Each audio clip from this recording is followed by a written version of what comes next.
चलो so hey guys welcome back to my another blog जहाँ कि आज देसी ब्लॉग जोड़ा कि आज हकी आज देखार अच्छी से देसी फल जहाँकि ऑल इंडिया रे अच्छी किंतु केवल से देसी फल आम कंधमाल ही प्रसिद्ध जहाँकि कंधमाल रधिक से फलर ना निहाती जानवे जदि एमती वीडियो को आग को जदि देखी कले निहाती जानवे तो आमे से देसी फल को देखा केते फली आउ एबे तो किसी खाऊना आगे बहुत खाऊले जहाँकि जनकर मन इच्छा जब खाईदेव कहले सी जाकि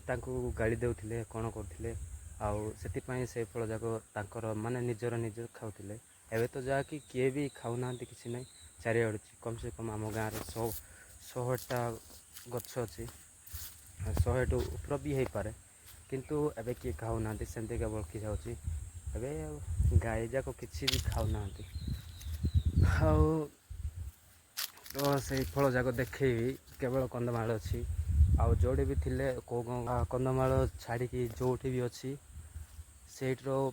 निहाती कमेंट रे कहे कि आम गाँव में भी अच्छी देसी फल जोड़ा कि मु देसी फलर ना कहूँ से हूँ पणस आउ जी फली बहुत फली चलो आज पणस खाइबा आउ केमती अच्छी देखा आउ से देसी फल पणस देखा पूर्वर आमर जहाँकि आमर बगीचार आम बाड़र जी बगीचा करुचु से सबू देखा तो देखु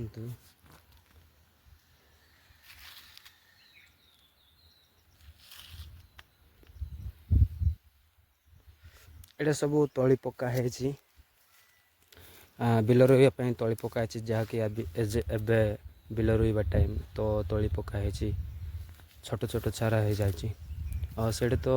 पूरा पछरे लास्ट आड़ सब हलदी जाक लगाई एटा कि जहाँकि आंब गच एटा पणस आउ एटर तो सब सरीगला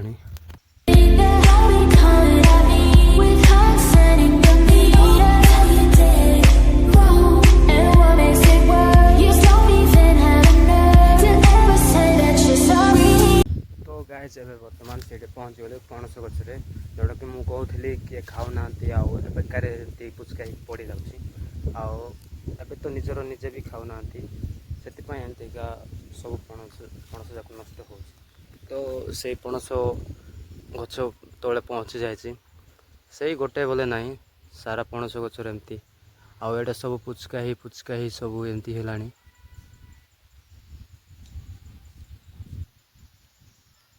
सब तले पड़ी एमती हो जाए सब पुचका माडर पड़ लगी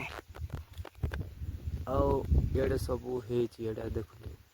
गचर ही पुचका हो जाए ऊपर भी देखो ये सब पुचका होड़ी आउ से भी देखो पुचका हो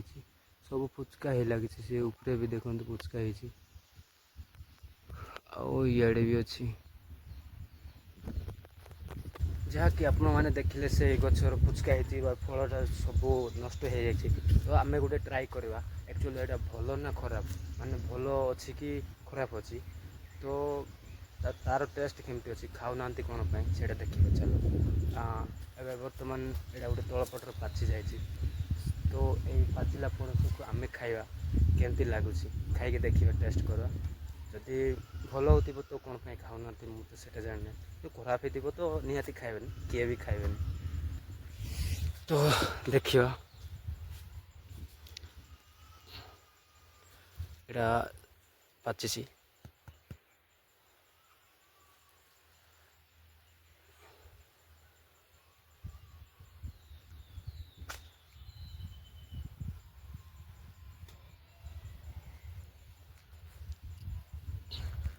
तो खाई देखा कौन हो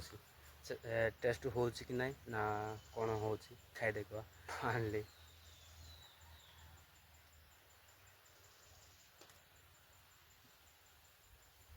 अरे भाई टेस्ट तो अच्छी किंतु कहीं मुझे जान एथर वर्षा अधिक हो खाऊन कहीं वर्षा टाइम जब पणस खाइबे गले पेट खराब हो बोधे खाऊना जहाँ लगुच मत टेस्ट भल अच्छे देखापी एमती देखु देखा तो भल ना କିନ୍ତୁ ଖାଇବାରେ ବହୁତ ଭଲ ମିଠା ହେଉଛି, ଯାହାକି ଭଲ ଲାଗୁଛି। ଆଉ ଯଦି ପଣସ ବୋଲି ତ ଗୋଟେ ବୋଲି ନାହିଁ, ସବୁଆଡ଼େ ଆମ ଚାରିଆଡ଼େ ଅଛି, ସବୁ ଅଲଗା ଅଲଗା ଟେଷ୍ଟ। ଆଉ ଆମର ଏଇଟା କି ଆମ ବାଡ଼ରେ ଅଛି ତ ଏଇଟା ଭଲ, କିନ୍ତୁ କିଏ ଖାଉନାହାନ୍ତି। ଆଉ ଯାହାକି ଆପଣମାନେ ଦେଖିଲେ ସେ ଉପରେ ଯେମିତି ଅଛି ସେମିତିକା ଅଛି, ଆଉ ସବୁ ପୁଚକା ହେଇ ଲାଗିଛି। ଇଆଡ଼େ ଦେଖନ୍ତୁ କେତେ ପୁଚକା ହେଇଛି।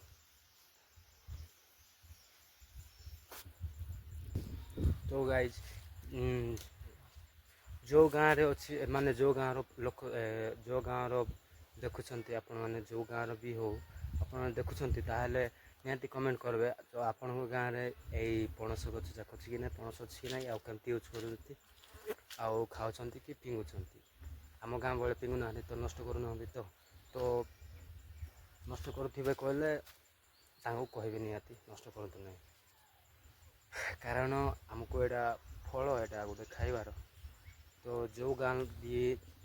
ଗାଁକୁ ବି ଏଇଟା ମାନେ ଯେଉଁଠି ବି ଭିଡ଼ିଓ ପହଞ୍ଚି ଯାଇଛି, ଆଉ ସେଇଠୁ ଯଦି ସେ ଗାଁରେ ଯଦି ପଣସ ଗଛ ଅଛି, ତାହେଲେ କମେଣ୍ଟରେ ନିହାତି କହିବେ ଆମ ଗାଁରେ ବି ଅଛି। ଆଉ ଯଦି ଯେଉଁ ଗାଁରେ ନାହିଁ, ଯେଉଁ ଗାଁରେ ବି ନାହିଁ ଏ ପଣସ, ତ ସେଇ ଗାଁର ନିହାତି କମେଣ୍ଟରେ କହିବେ କି ଆମେ ବି ଖାଇବୁ ଭାଇ, କେମିତି ମିଳିବ। ମାନେ ଯଦି ଆପଣମାନେ କମେଣ୍ଟରେ ଯଦି ସେ ଠିକ୍ ଲୋକେସନ୍ କହିବେ ପାଖାପାଖି, କମ୍ ସେ କମ୍ 10 କିଲୋମିଟର ହେଲେ ବି ଚଳିବ। ତ 10 କିଲୋମିଟର ହେଲେ ଚଳିବ। ବାଲିଗୁଡ଼ା ଯଦି ଖାଇବାକୁ ଚାହୁଁଛନ୍ତି କହିଲେ ବାଲିଗୁଡ଼ା ଆସିକି ନିହାତି କମେଣ୍ଟରେ କହିବେ କି ବାଲିଗୁଡ଼ା ଗୋଟେ ଆଣିଦିଅ ଭାଇ, ଆଉ ନମ୍ବରରେ ସେଇଠି କମେଣ୍ଟରେ ଲେଖିଦେବେ ବାଲିଗୁଡ଼ା ପହଞ୍ଚାଇ ଦିଅ ଭାଇ, ଆମେ ପଣସ ଖାଇବୁ। ତ ଫ୍ରିରେ ଆଣିଦେବୁ, ପଣସ ଆରାମସେ ଖାଇବେ, ଭଲଟା ଖୋଜିକି ଆଣିଦେବୁ। ଆମର ତ ଆମ ଗାଁରେ କମ୍ ସେ କମ୍ 100 ପାଖାପାଖି ଗଛ ଅଛି। ଯଦି ଖାଇବାକୁ ଚାହୁଁଥିବେ କହିଲେ କମେଣ୍ଟରେ ଆମେ ବି ଖାଇବୁ ଭାଇ କହିକି ଫୋନ୍ ନମ୍ବର ଲେଖିଦେବ। ଆଉ ସେ ଫୋନ୍ ନମ୍ବରରେ ମୁଁ ଫୋନ୍ କରିକି, ଯାହାକି ହ୍ୱାଟ୍ସଆପ୍ରେ ଦେଖିବି ତୁମକୁ ଫଟୋ ସେଣ୍ଡ କରିବ, ତାପରେ ମୁଁ ବାଲିଗୁଡ଼ା ଆସିକି ପହଞ୍ଚିବି, ସେଇଟା ଡେଲିଭରି କରିଦେବି ପଣସ। ଆଉ ଯଦି ଏତିକିରେ ମୋର